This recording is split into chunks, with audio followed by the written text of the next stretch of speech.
seguindo a Jesus Cristo. Desse caminho eu não desisto. Estou seguindo a Jesus Cristo. Atrás não volto, não volto não. Atrás do mundo, Jesus à frente. Jesus é o guia onipotente. Atrás do mundo, Jesus à frente. Atrás não volto não. Me deixarem os pais e amigos. Em nome de nosso Senhor e Salvador Jesus Cristo, nós estamos iniciando agora a lição número 8 do nosso curso Fé. E eu queria iniciar essa lição com vocês de um modo diferente. Eu queria que vocês curvassem a cabeça, fechassem os olhos, porque o título é Mais que Vencedores. Se nós não tivermos uma unção do Espírito Santo, a gente pode perder esses princípios que nos farão mais que vitoriosos, que vencedores na vida. Oremos então, nosso Deus e nosso Pai. Ao iniciar essa lição 8 do curso Fé, uma lição, ó Deus, de uma importância muito grande. Eu quero pedir a assistência do Espírito Santo, não só aqui na igreja, mas também através da televisão e através de fitas de vídeo, de áudio, de CD ou de outros meios de comunicação. Ó Deus, para que todas as pessoas que participarem desse estudo recebam a iluminação, recebam, meu Deus, a unção do Senhor e possam, em o nome do Senhor Jesus Cristo, adquirir a fé pela Tua palavra que estará sendo estudada. Fé, meu Deus, para vencer uma situação irreversível, para reverter tal situação. Fé, meu Pai, para colocar de pé a pessoa que sofre, que geme, que padece, que já não aguenta mais o fardo, a carga dos problemas, das lutas que estão sobre as suas costas. Oh Espírito de Deus, eu oro por todos e eu peço a Tua bênção em o nome de Jesus Cristo. Graças a Deus. Antes de sentar, vamos cantar aquele hino com muito amor. Alma cansada, não desespere, porque você hoje vai ter um contato com Deus, não deve desesperar. A vitória está a caminho e, como diz a Bíblia Sagrada, a nossa cura brotará sem tardança, virá bem rapidamente. Cantemos então Alma Cansada. Alma cansada, não desespere, espera em Deus. Que Ele vem te socorrer. Alma cansada, não desespere, espera em Deus. Espera em Deus, espera em Deus e no seu amor.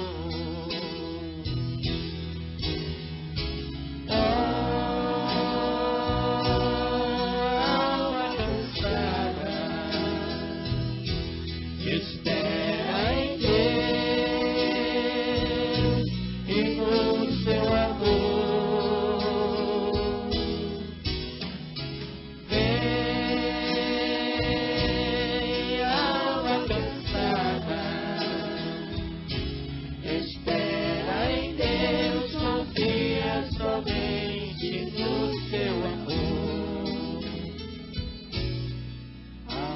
Cansada, o teu lamento não resolverá.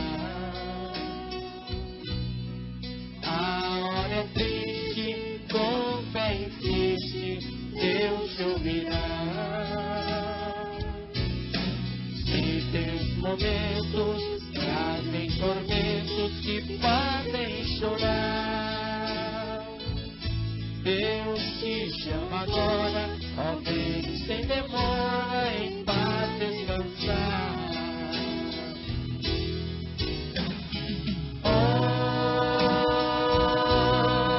Alma cansada,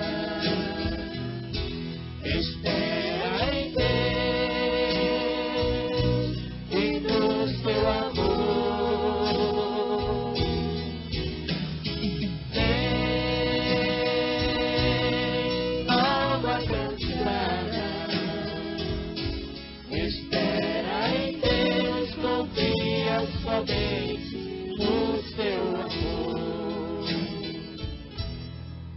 Amém.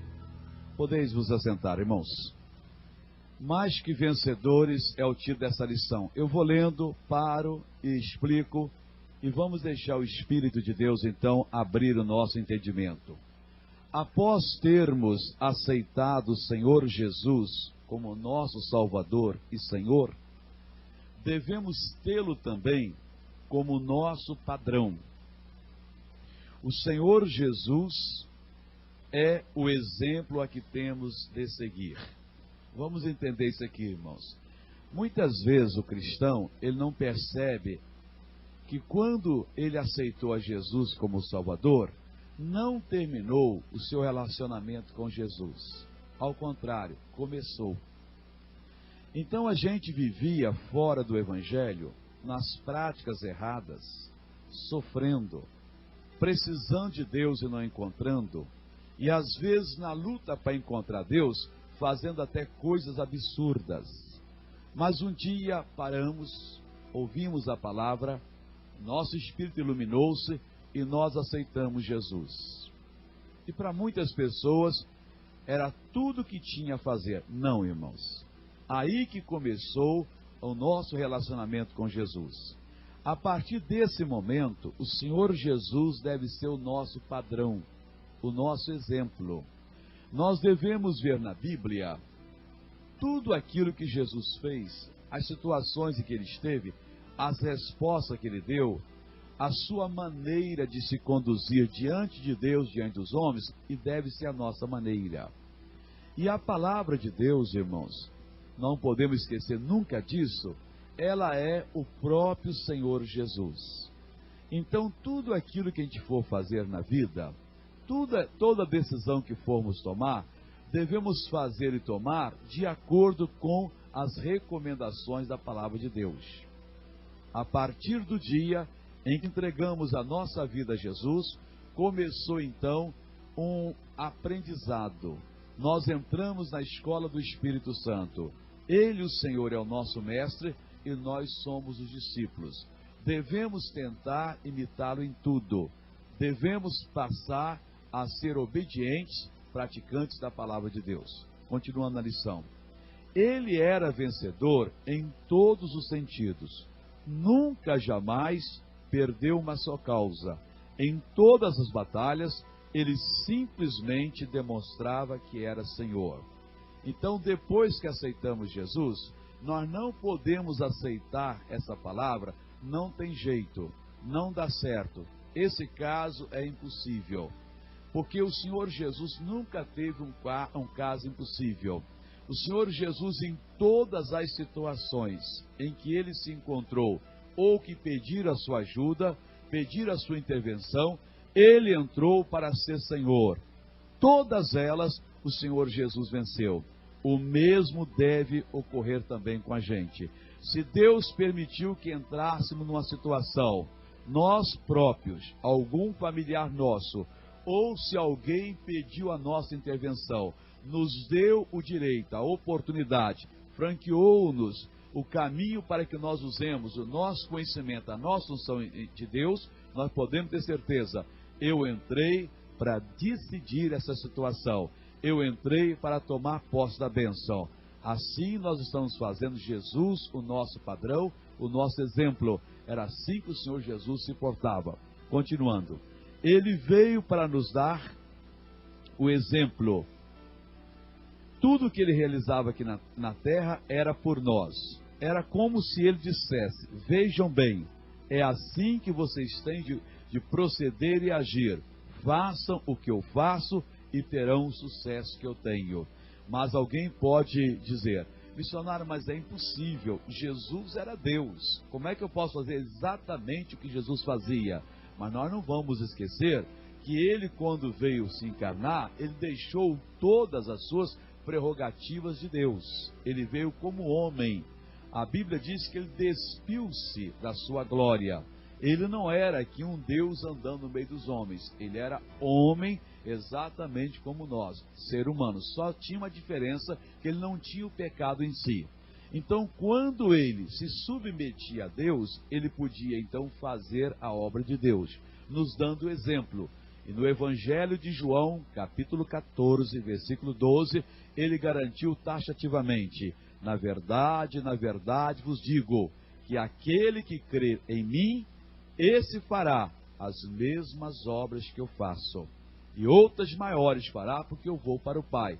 Então, segundo Jesus, nós podemos fazer as mesmas obras que ele fazia, e nós podemos fazer até obras maiores, porque hoje, além da palavra dele estar conosco, ele próprio está sentado à mão direita de Deus Pai Todo-Poderoso, ou seja, todo o poder Deus entregou a ele, e ele está intercedendo por nós.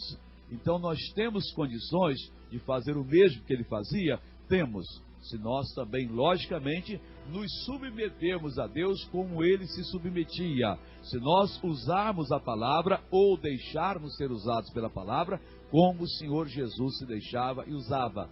Ele afirmava que dele próprio ele não fazia nada. Tudo aquilo que ele ouvia é que ele fazia. Ele fazia exatamente o que o Pai lhe prescrevia. A pessoa, seja ela quem for, que acreditar dessa maneira e desse modo praticar a palavra de Deus, assumir o seu lugar, crer, ir fundo, determinar, essa pessoa não der importância ao sintoma, tornar-se-á uma pessoa vitoriosa. Continuando, vejamos agora como o Senhor Jesus se comportou diante dos mais diversos ataques. Então vamos ver primeiro aqui os ataques de ameaças e perseguições. Depois de ter mandado matar a João Batista, Herodes decide estender as mãos sobre Jesus. Alguns fariseus vêm trazer ao mestre a notícia das intenções deste caudilho. Naquele versículo agora, naquele mesmo dia, chegaram uns dizendo-lhe: sai, retira-te daqui, porque Herodes quer matar-te. E ele lhes respondeu: ide e dizei àquela raposa: eis que eu expulso demônios e efetuo curas hoje e amanhã, e no terceiro dia sou consumado. Lucas 13, versículo 31 e 32. Esta é a atitude que ele espera de todos aqueles que são dele, que tenham diante de quaisquer ameaças. Entenda o seguinte, irmãos: o que é que Jesus fez quando foi ameaçado? Quando a gente pensa no que Jesus fez, nós só nos lembramos dos milagres, e gostaríamos também de fazer os mesmos milagres. Seria bom se tivesse no poder a condição de entrar nos hospitais e mandar os doentes saírem dos leitos, entrar na escola de surdo e mudo e fazer aquela escola ser fechada, que todos foram curados. Mas não é só isso fazer a obra de Deus, não é só isso que Jesus fazia. O Senhor Jesus está em certa parte, chegam alguns fariseus e muito amigos de Jesus, e eles também existem no dia de hoje, e se mostram nossos amigos, e dizem para Jesus: sai, retira-te daqui, porque Herodes quer matar-te. Irmãos, às vezes eles não vêm só com esse tipo de palavras. Às vezes eles vêm com outro tipo de conselho e a gente nem nos apercebemos que isso aí já é um plano diabólico para nos tirar da missão de Deus. Muitas vezes o cristão, dentro do trabalho, ele tem medo até de mostrar a sua fé, o seu conhecimento de Deus, porque pode haver uma perseguição, um chefe não gostar, eu posso perder alguns pontos. Às vezes dentro da família, no ciclo de amizade, não é pequeno o número de pessoas que não têm coragem de afirmar diante dos seus amigos que ele é de Jesus, porque você sabe, isso aí pode trazer um certo prejuízo. Ao contrário, traria um certo lucro. Eu tenho até um caso que eu conto, que aconteceu aqui numa cidade do interior de São Paulo. O nosso pastor da cidade estava na igreja e morreu uma pessoa da família de um dos membros, e pediram que ele fosse fazer o sepultamento, e ele foi fazer o sepultamento. Só que essa cidade, o cemitério, é junto à rua principal da cidade. Normalmente é no início ou no final da cidade, no interior. E quando aí a sepultura ficava perto do muro, que fazia divisa com a rua, né, com a calçada. E ele está ali fazendo a cerimônia, cantaram, estava passando um cidadão bem vestido, Ele parou, ficou ouvindo, a música bateu no coração dele, o pastor abriu a Bíblia, pregou, o cidadão não saiu, não arredou pé. Ouviu tranquilamente aquilo ali, palavra inspirada, e o pastor pregando notava que aquele cidadão, que devia ser alguém importante na cidade, pela maneira que ele se trajava, no interior normalmente as pessoas não andam de terno, a não ser quando tem um casamento, tem uma cerimônia, ou quando é uma autoridade. E terminou a mensagem, o cidadão ficou ali parado, o pastor se dirigiu a ele e disse: pastor, eu quero lhe dar os parabéns. Que palavra bonita que o senhor falou. Isso me fez um bem muito grande no coração. Que esse Deus que o senhor prega abençoe o senhor. Fez os votos. E o pastor então educadamente disse: meu senhor, eu gostaria de convidá-lo a frequentar as nossas reuniões. Nós estamos no endereço tal. Ele disse: pastor, eu não posso frequentar as reuniões. E o pastor falou: mas não pode? Por quê? Ele disse: porque eu sou o juiz de direito da cidade. Ora essa, só porque ele é o juiz, ele não podia frequentar, porque o que diriam as outras pessoas a respeito dele? Quer dizer, ele se acovardou de alguma perseguição que poderia vir, porque ele estava agora frequentando a casa de Jesus. Glória a Deus, irmãos, se nos perseguirem, se nos maltratarem, por causa do nome do Senhor Deus. Mas muitos cristãos também fracassam. Ele é um médico, ele tem um cliente, um paciente, que ele está tratando, e sabe que pela medicina aquele paciente não vai lograr a sua cura, não vai conseguir, porque o seu caso é um caso espiritual, é um caso que a ciência ainda não chegou lá. E ele fica sem jeito de falar, porque afinal de contas é um paciente dele, é uma pessoa importante. O que é que vai achar? Vai dizer que não tem condição de curá-lo, e ele fica então empurrando com a barriga, dando aqueles remedinhos só para poder ir passando o tempo. Não, ele devia, mesmo que eu seja perseguido, eu vou falar a verdade. O seu caso é só com a pessoa de Jesus. Chegaram a Jesus e disseram: Senhor, retira-te daqui, os fariseus, irmãos, porque Herodes quer matar-te. Jesus disse: ide dizer àquela raposa, eu efetuo curas hoje, amanhã, no terceiro dia eu vou terminar. Até deu a mensagem profética. Hoje eram os dias do ministério dele terreno, o amanhã são os nossos dias, e no terceiro dia, depois do arrebatamento da igreja, não vai ter mais milagres. E aproveitou até a ocasião para nos dar uma lição. Eu estou me lembrando, enquanto eu falo para vocês, irmão, um caso que sucedeu comigo também, no início do ministério. Nós, quando começamos esse trabalho de fé, que tem sacudido o Brasil e tem até entrado em outros países, começamos um trabalho por unção de Deus, direção, e nós começamos, na época, a atacar a feitiçaria, a bruxaria. Parecia que o Brasil ia tornar-se no terreiro de macumba. O Rio de Janeiro, principalmente, onde eu vivia, vinha esporadicamente de São Paulo, mas no Rio é desse jeito, em quase toda esquina, que os macumbeiros chamam encruzilhada, era toda noite tinha trabalho de macumba, irmãos. Toda noite. A televisão só mostrava coisa de feitiçaria. Parecia que era uma coisa bonita a pessoa arriar um trabalho, consultar um guia, jogar os búzios, fazer uma oferenda. O programa de televisão, Chacrinha levava na televisão aquele seu sete da lira. Outros, músicas, a rádio tocava o dia todo. Meu filho, do jeito que você está, só o homem que pode te ajudar. Aquele cantor que tinha uma voz bem rouca, bem grave. O outro dizia: não mexe comigo que eu sou macumbeiro. A outra cantora cantava que a pombagira vinha vestida de vermelho e preto, não sei lá mais o que. Louvava. Isso estava contaminando a sociedade, irmãos. E eu ficava observando isso, era membro só de igreja, eu dizia: meu Deus, alguma coisa tem que ser feita. Era uma tristeza. 6 horas da tarde a pessoa não se envergonhava, vestia-se de branco, chegava na encruzilhada, colocava lá uma garrafa de bebida, jogava um pouquinho no chão, uma vela e fazia o seu pedido. E sabemos que isso é sempre para o mal, sempre provocando a ação do diabo. Mesmo que a pessoa faça pensando que é para o bem, o diabo não é bom e ele faz o mal. A situação estava sendo perdida. Naquela época, a Assembleia Legislativa do Rio de Janeiro, declaradamente, dos deputados que existiam, pareciam que eram 35, se não me engano 39, 14 se diziam macumbeiros. Só eram eleitos se passar pelos melhores terreiros. Então nós começamos, de uma maneira tão calma, a falar de Jesus. E houve reação.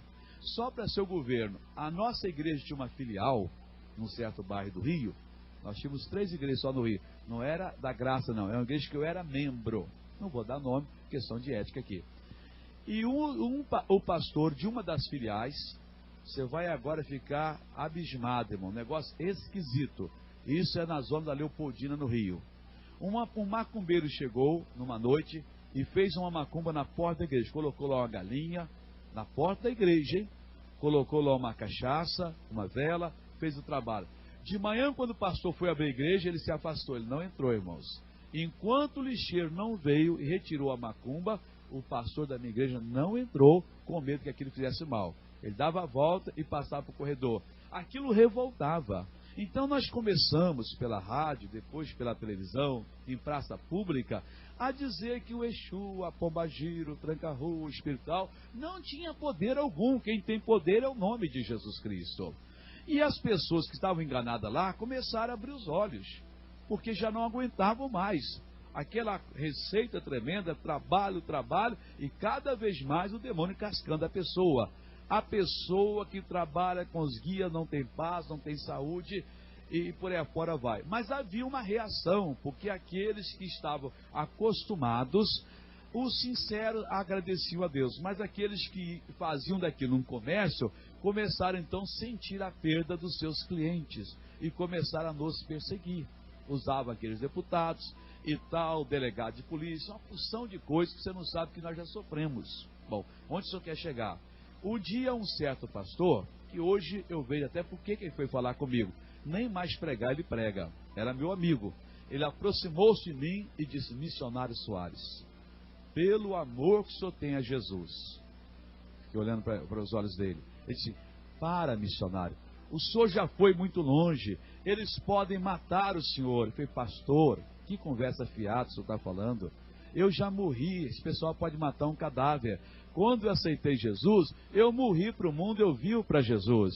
Se Jesus achar que a minha vida tem que ser deitada em louvor a dele, no sacrifício, como foi de Estevão, glória a Deus, pastor, eu vou falar a verdade. Irmãos, essa tem que ser a atitude do cristão. E glória a Deus que nós continuamos, o povo abriu os olhos, e hoje até os irmãos que não entendiam o que fazíamos e nos combatia, hoje eles estão também pregando a verdade e dizendo que só tem poder o nome do Senhor Jesus de Nazaré. E de dizer àquela raposa: hoje, amanhã eu efetuo curas, e no terceiro dia então eu pararei. Continuando aqui na nossa lição. Essa é a atitude que ele espera de todos aqueles que são dele tenham diante de quaisquer ameaças. Em relação às perseguições que nos sucedem, ele ensinou. Está lá em Mateus 5, versículo 11 e 12. Bem-aventurados sois vós, quando vos injuriarem e perseguirem, e mentindo disserem todo mal contra vós por minha causa. Exultai e alegrai-vos, porque é grande o vosso galardão nos céus, porque assim perseguiram os profetas que foram antes de vós. Você está sendo perseguido, você está sendo injuriado, eles estão mentindo a seu respeito, falando todo mal a seu respeito por causa de Jesus Cristo. Ou alegre-se, regozije-se, porque o seu galardão é grande. Em outras palavras, se o seu galardão for pequeno, não vai ter perseguição.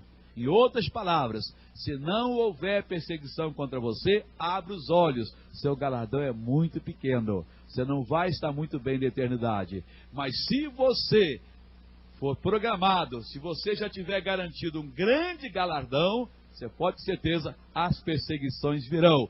E glória a Deus, porque vindo as perseguições, nós as anularemos em nome de Jesus Cristo. Amém, Jesus? Vamos ver agora qual era a atitude de Jesus em relação às enfermidades. Diante de todos os tipos de doenças e enfermidades, o Senhor Jesus se postava como o mestre. Sabia ele que o Pai lhe havia confiado poder e autoridade sobre todas as obras do diabo, e uma a uma o Senhor ia desfazendo. O nosso problema, pessoal, é que diante de doença e enfermidade, nós não nos postamos como mestres, mas sim como derrotados. Mestre no sentido de Senhor. O Senhor Jesus não. Ele sabia que o Pai havia lhe confiado poder e autoridade sobre todas as obras do diabo. Irmãos, o Pai nos confiou o mesmo poder.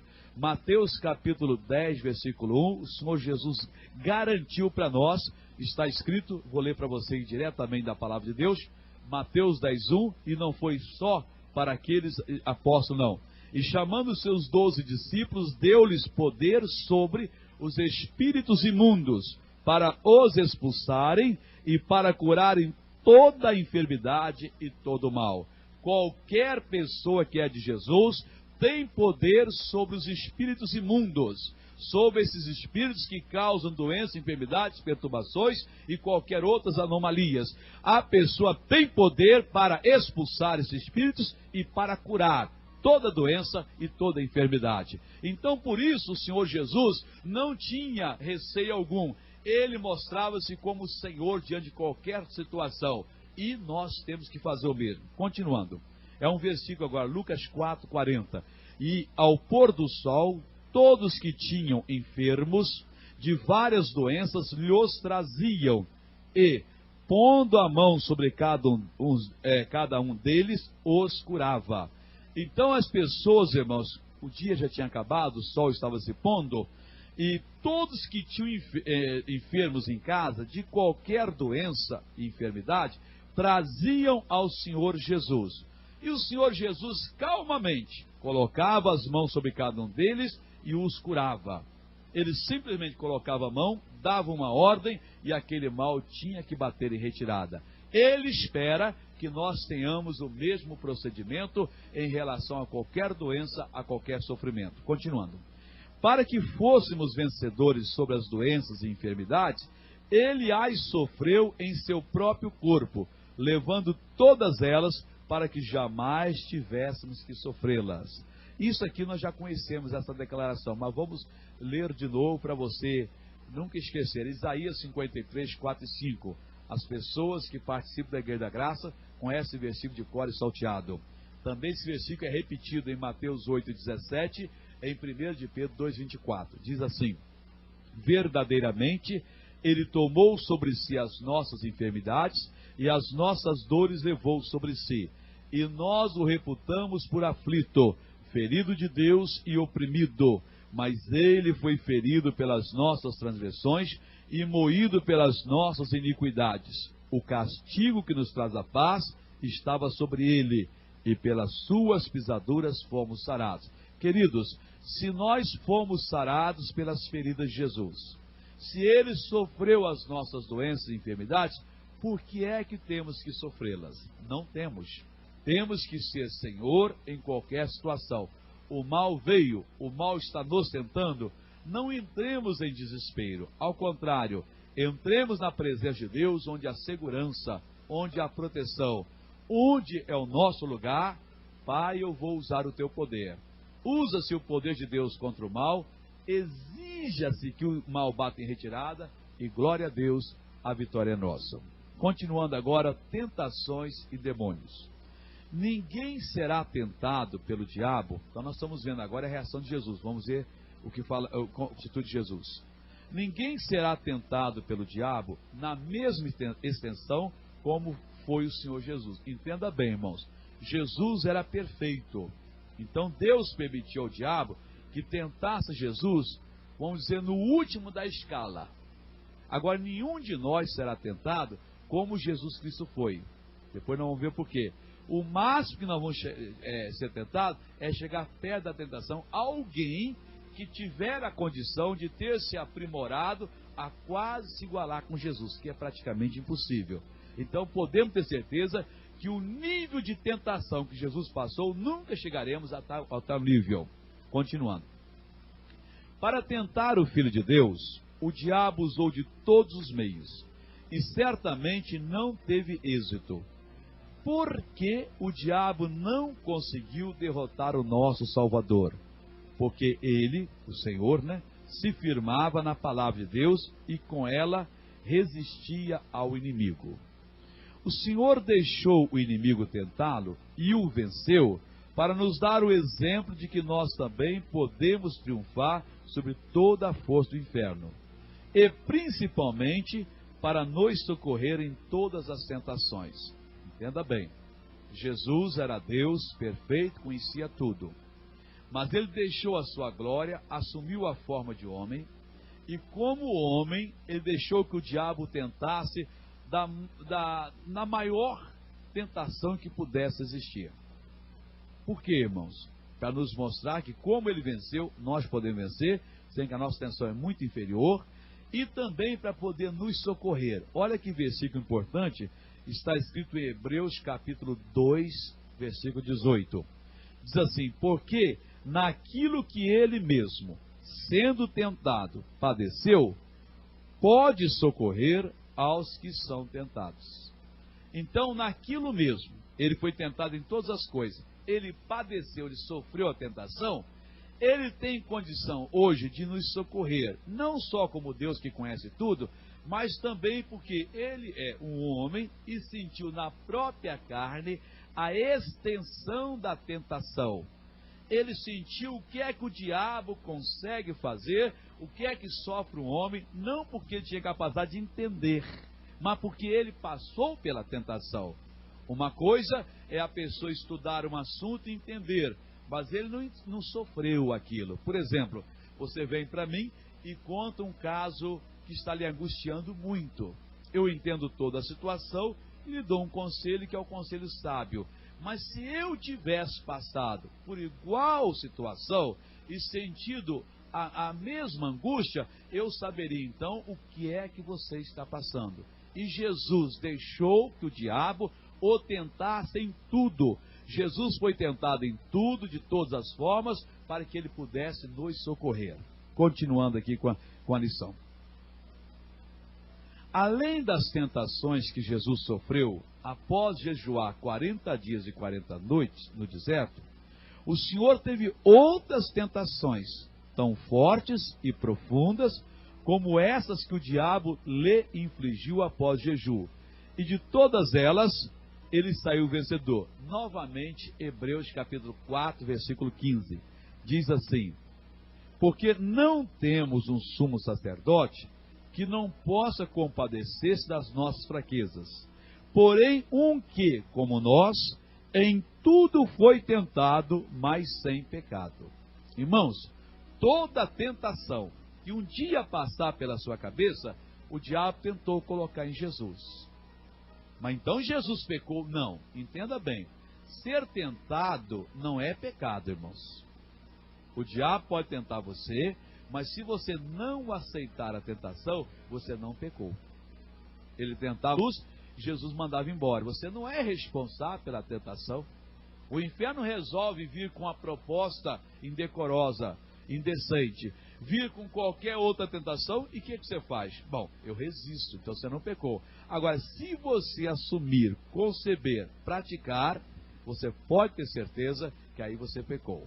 E eu vejo até no pecado aí uma diferença grande. Por exemplo, há aquela tentação que de repente você pecou, e há aquela outra consciente, aquela que você sabia que não devia fazer, você foi e provocou e até caiu e pecou. Bom, missionário, então, essa aqui que eu não queria, eu sou perdoado. Essa outra não tem perdão? Tem, irmãos. Só que, a meu ver, a conversa tem que ser um pouco maior com Deus, porque essa foi consciente. O único pecado que não tem perdão é o pecado contra o Espírito Santo. E deixa eu explicar aqui, irmão, porque o diabo tem usado muito essa afirmação para oprimir muitas pessoas. O simples fato de você estar aqui na casa de Deus, ou assistindo esse programa, recebendo essa palavra, significa que você nunca pecou contra o Espírito Santo. Porque é o Espírito Santo que nos convence do pecado, da justiça e do juízo. É o Espírito Santo que nos faz ouvir a palavra de Deus, nos faz inclinar para as coisas de Deus. E se você um dia pecar contra ele, você vai ser como um animal selvagem que não vai querer saber de nada. Para você, Deus é como se não existisse. O simples temor que você tem no coração, mas se eu não conseguir ir para o céu, e se Deus existe, já é uma prova que você não pecou contra o Espírito Santo. Então, qualquer um de vocês que estão me ouvindo essa palavra, pode ter certeza que esse pecado vocês não cometeram. Continuando aqui agora.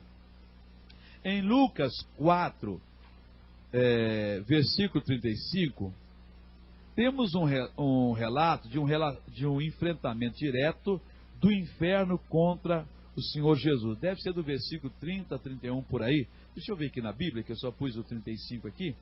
Lucas 4, do versículos, termina no 35, né? É do versículo 32. 33, 34, 35. Foi um enfrentamento direto que o Senhor Jesus Cristo teve com o inferno, e mais uma vez ele mostrou que ele era vitorioso. Está escrito assim: e estava na sinagoga um homem que tinha um espírito de um demônio imundo, e exclamou em alta voz, dizendo: ah, que temos nós contigo, Jesus Nazareno? Vieste a destruir-nos? Bem sei quem és, o Santo de Deus. E Jesus o repreendeu, dizendo: cala-te e sai dele. E o demônio, lançando-o por terra, no meio do povo, saiu dele sem lhe fazer mal. Agora um comentário aqui. A Bíblia diz que era um homem. Veja bem o versículo. Estava na sinagoga um homem que tinha um espírito de um demônio imundo, o qual exclamou em alta voz, dizendo: que temos nós contigo? Era um homem que tinha um demônio, e esse demônio falou no plural. Ele não disse que tenho contigo, não, que temos nós contigo. Vamos à lição de novo. Ele certamente representava o inferno, era o porta-voz das legiões malignas, e logo tentou confundir Jesus, afirmando que este era o seu lugar de agir, e que, portanto, estava fazendo o que lhe era direito. Jesus não deu resposta. Preste atenção. Ele diz assim: ah, que temos nós contigo. Em outra palavra, Jesus não vem não, hein? Eu estou matando, roubando, destruindo, porque é direito meu.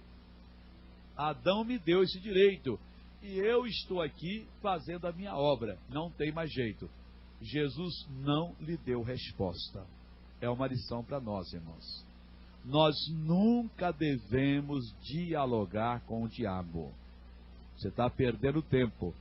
O diabo conhece a verdade, que é a palavra de Deus, e se você entrar em diálogo, sempre ele vai tentar confundir você. Irmão, fique com a palavra de Deus. Ele aparentemente estava certo. Que tenho contigo, Jesus Nazareno. Jesus ficou calado, não lhe deu resposta. Ele então, vendo que essa sua defesa não surtiu efeito, ele passou para a segunda. A seguir, mais uma vez, ele tentou confundir o Senhor Jesus, dizendo que ainda não havia chegado o tempo da sua destruição. O diabo sabe, irmão, que haverá um dia, porque Deus já decretou, e o que Deus falou vai acontecer, que Deus vai pegar ele, Satanás, todos os demônios, e tristemente as pessoas que não se converterem, que não nascerem de novo, e vai pegar todo o inferno e vai lançá-los para toda a eternidade. Dali nunca sairão. O inferno não é um lugar de provação, de purificação, é um lugar de suplício eterno. Ou então Jesus mentiu, ele nunca mentiu, é verdade. Vai lançar lá de onde eles nunca sairão. Então aqui ele tentou confundir Jesus e disse: vieste a destruir-nos antes do tempo? Mas Jesus não estava destruindo o diabo, Jesus estava libertando só as pessoas. Mas ele já tentou mexer com a mente de Jesus. Nunca entre em diálogo com o demônio. Coitados dos feiticeiros, dos adoradores de espíritos, daqueles que recebem entidades. Eles só causam confusão. Eles não têm verdade. Eles não têm condição nunca de falar o que é certo. Aí o Senhor Jesus ficou mudo ainda, não lhe deu resposta, nos dando o exemplo. Novamente o Senhor não entra em diálogo com ele. Então o diabo dá a última cartada, tentando fazer Jesus tropeçar, ao lhe revelar que sabia ser ele o Santo de Deus. Pois, como Deus, o Senhor não podia agir livremente na terra, tentava o diabo fazer, Jesus recordar que no princípio Deus dera essa terra para Adão, e Adão a entregou para ele, o diabo, lá no Éden, quando pecou. Vamos entender aqui, o que o diabo quer dizer? Bem sei quem és, o Santo de Deus. Como Deus, Jesus não podia estar aqui, irmãos. Por quê? Porque Deus fez a terra e deu ela para o homem. Ao pecar, o homem passou ela para o diabo. O diabo também não podia estar aqui. Ele era um intruso. Mas ele, da maneira de ele operar, que é sempre suja, enganou Adão e conseguiu entrar. E agora se achava dono da situação. Se Jesus entrasse como Deus, estaria também violando a palavra dele que ele deu. Então, por isso houve encarnação. Foi por isso que Jesus tomou a forma de homem. Jesus era exatamente um igual a nós. Lá no Evangelho de João, capítulo 10, olha que coisa bonita está escrito aqui, João capítulo 10, versículo 1. Na verdade vos digo, que aquele que não entra pela porta no curral das ovelhas, mas só por outra parte, é ladrão e salteador. O que é a porta aí, irmãos? A porta do curral das ovelhas é o nascimento materno. Todos nós que estamos aqui, nascemos de mãe. Ninguém apareceu por acaso, no mesmo processo. Então, quando a pessoa nasce no mundo, ela passou pela porta do curral das ovelhas. Ela é um cidadão igual ao outro. Jesus deixou a sua glória, encarnou-se no ventre da Virgem e passou pela porta. Jesus era um dos nossos. Mas se ele era homem, ele tinha pecado, porque todos pecaram. Não, senhor. Quem dá o sangue não é a mãe, é o pai. Jesus não era filho de José, Jesus era filho de Deus. O sangue que corria na veia de Jesus era o sangue do Senhor. O diabo não pode passar pela porta, porque o diabo não tem a vida, ele não pode fazer a encarnação. Ele não passou pela porta, subiu por outra parte, ele é ladrão e é salteador. No versículo 10, Jesus disse, ladrão não vem senão roubar, matar e destruir. Então, porque Jesus passou pela porta, Jesus então pôde fazer a expiação. Ele não tinha pecado, o sangue dele era puro, ele foi então, recebeu nele o nosso pecado, selando assim a nossa eterna salvação. Amém, Jesus? Então, por isso ele não respondeu ao diabo. O diabo quis confundi-lo. E qual foi a resposta do Senhor Jesus? Vamos terminar aqui o parágrafo aqui. O diabo queria tentar a Cristo para que o Senhor aceitasse que não havia ocorrido a encarnação. Pois, sem ter se encarnado, Jesus não poderia operar livremente aqui no nosso mundo. Aí então, o Senhor nos ensina o que fazer com o inimigo. Dizendo àquele demônio, porta-ferno, que se calasse, saísse do homem. O que ele fez? Saindo dele sem lhe fazer mal, depois de o ter lançado por terra. Então Jesus nos mostrou o seguinte: não entre em diálogo com o demônio, não ofereça uma vela para o demônio, nem um copo d'água, nem um marafo, nem uma galinha, nem um bode, nem um boi, não dê nem um cabelo seu, não dê nem a sua palavra para o demônio. Ele está lhe tentando, diga, cala-te e sai em nome de Jesus. Não, mas eu estou com essa doença porque isso aqui é hereditário, é uma coisa que vem de pai para filho. Está amarrado, Satanás. Não tem esse negócio na minha vida, não tem. Não, mas você pecou, eu me arrependi e o meu Deus me perdoou. É dessa maneira que nós derrotaremos também o diabo. Diga graças a Deus. Vamos ver agora, irmãos, esse tópico aqui, mais que vencedor. Então nós já vimos o Senhor Jesus diante de ameaças, perseguições, doenças, enfermidade, tentações e demônios. Então já vimos qual foi o procedimento dele. Agora vamos ver o nosso. A palavra de Deus nos garante que em todas as coisas somos mais que vencedores. Romanos 8,37 diz: mas em todas essas coisas somos mais que vencedores por aquele que nos amou. Porém, para que isto ocorra, é importante que o cristão saiba qual é a sua posição diante de Deus, diante do diabo e diante de todas as coisas, bem como quais são os seus direitos e privilégios. Irmão, ninguém passará a ser um vencedor se não souber qual é a sua posição. diante de Deus, do diabo, diante de qualquer outra coisa nesse mundo. Não é uma coisa que você diz, não, eu vou ser um vencedor. O diabo arma uma situação e você cai na rede dele. É preciso que você torne-se num aluno da escola do Espírito Santo. Em Mateus capítulo 28, quando Jesus mandou que os discípulos fossem pregar o Evangelho, ele disse, ide e fazei discípulos. Ele não disse, ide e fazei convertidos, ide e fazei membros da igreja, ide e fazei discípulos. É fácil fazer convertidos, é fácil encher igrejas, é difícil colocar na cabeça de muita gente que ela tem que se tornar uma discípula do Senhor Jesus Cristo. Que a pessoa precisa tornar-se num discípulo do Mestre, irmãos. Enquanto você não tornar-se, você não vai aprender o seu direito, os seus privilégios, quem você é diante de Deus. E você, não sabendo disso, você não será mais que vencedor em todas as coisas. O pouco que você sabe de um assunto, lhe fará vencedor naquele assunto. Há muitos irmãos nossos que só sabem que Jesus levou o nosso pecado.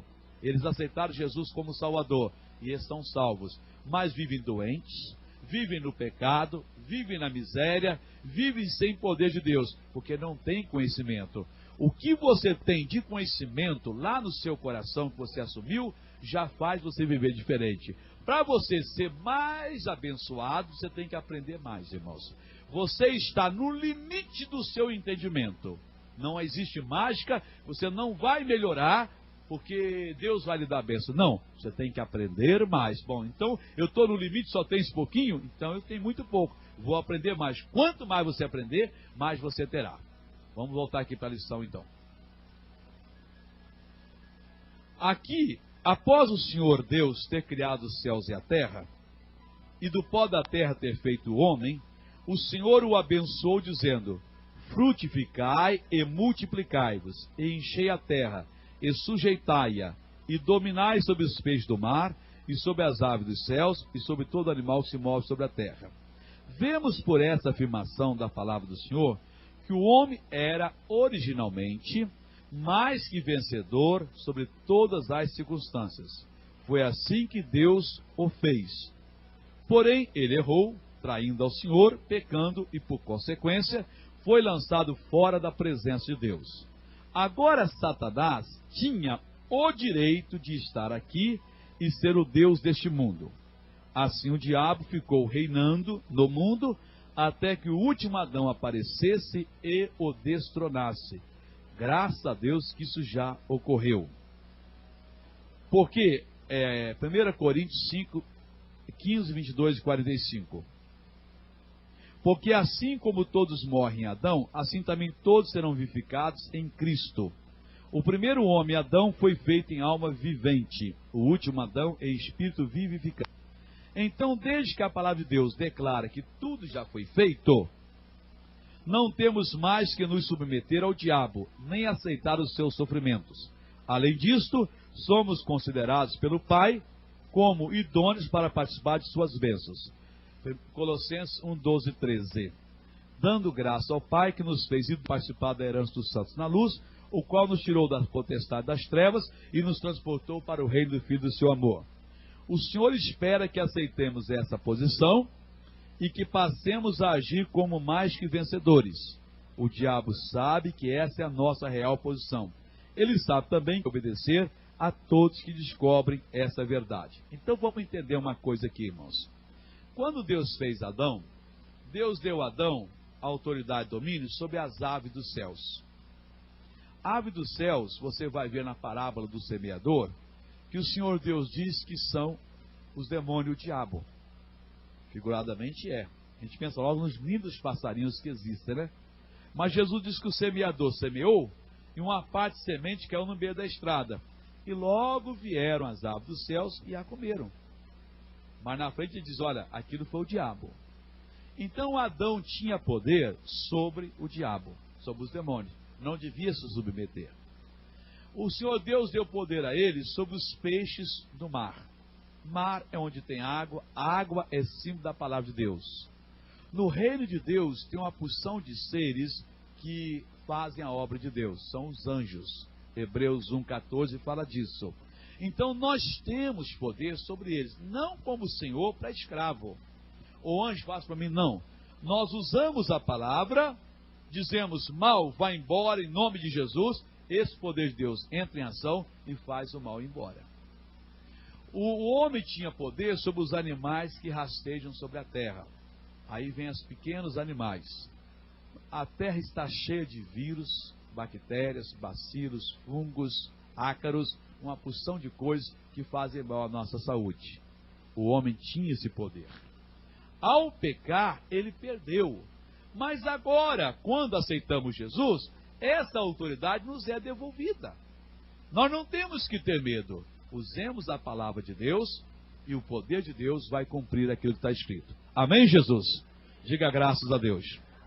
Ser mais que vencedor é glorificar a Deus. A último tópico da lição agora. A Bíblia diz, porque foste comprado por bom preço, glorificai, pois, a Deus no vosso corpo e no vosso espírito, os quais pertencem a Deus. 1 aos Coríntios 6:20. Devemos exigir que a doença saia do nosso corpo, deixando-o livre, pois como poderemos ser considerados mais que vencedores, se o mesmo está sendo consumido pela moléstia, pela doença, que a Bíblia garante não ser nossa, porque a nossa Jesus já levou. Nós já vimos Isaías 53, 4, 5. Também devemos exigir que todo pecado saia do nosso espírito, senão nos será impossível ter essa classificação como mais que vencedor. A nossa redenção é real.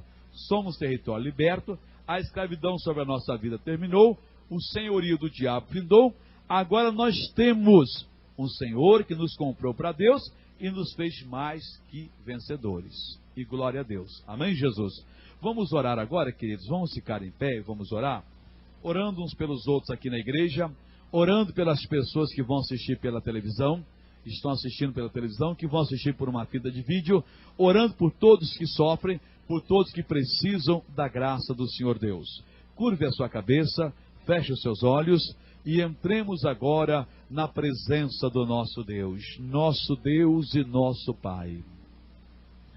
Queremos agradecer-te de todo o nosso coração por essa lição, ó Deus, que em todas as coisas nós somos mais que vencedores. E Deus, agora eu sei que a fé cresceu no coração de muitas pessoas. Perguntas que traziam em seus corações foram respondidas. Dúvidas, ó Deus, foram saneadas, esclarecidas, e agora, Pai, nós estamos aqui para tomar posse da bênção. Ó querido Espírito de Deus, veja, meu Deus, todos que estão precisando da tua ajuda, que estão presentes aqui em tua casa, que estão, meu Deus, presentes, meu Deus, também em lares, que estão presentes, ó Deus, em hospitais, onde quer que a pessoa estiver agora, que está, ó Deus, presente diante do Senhor, na verdade, assistindo por uma televisão, através de um videocassete. Oh, meu Deus, essa pessoa precisa muito da tua ajuda, e nós sabemos que em todas essas coisas nós somos mais que vencedores. Nós não temos, ó Deus, que temer o mal. Nós podemos olhar desdenhando a ameaça do inimigo. Nós devemos provocar o inimigo. Nós não devemos temer, ó Deus, as artimanhas dele. Nós não devemos, ó Deus, temer as suas investidas, mas, ó Deus, devemos nos levantar em o nome do Senhor Jesus Cristo e assumir aquilo que é nosso. Devemos